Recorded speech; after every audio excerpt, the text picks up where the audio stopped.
কোটা সংস্কার আন্দোলন কেন্দ্র করে চলমান অস্থিতিশীল অবস্থার কারণে ঢাকায় থাকা নিজ দেশের নাগরিকদের সতর্ক করল মার্কিন দূতাবাস।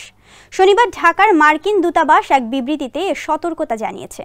বিবৃতিতে বলা হয়েছে, শনিবার দূতাবাসের কর্মীরা কূটনৈতিক এলাকার মধ্যে চলাচলে সীমাবদ্ধ এবং দুপুর 12টা থেকে জাস্টিস শাহাবুদ্দিন আহমেদ পার্ক এড়ানোর জন্য সতর্ক করা হয়েছে। প্রতিবাদ, বিক্ষোভ, মিছিল এবং সমাবেশের আহ্বান অব্যাহত থাকতে পারে। রোববার থেকে শুরু হওয়া একটি সম্পূর্ণ অসহযোগ আন্দোলনের ডাকগুলোর জন্য সচেতন হতে বলা হয়েছে। স্যান্ডেলিনা সো, রূপচর্চায় আভিজাত্য। ঢাকায় মার্কিন দূতাবাসের শঙ্কা, আগামী দিনে বিক্ষোভ আরও ছড়িয়ে পড়তে পারে। বিবৃতিতে আরও বলা হয়েছে, মার্কিন নাগরিকদের সতর্কতার সাথে বিক্ষোভ সমাবেশ এড়িয়ে চলতে হবে।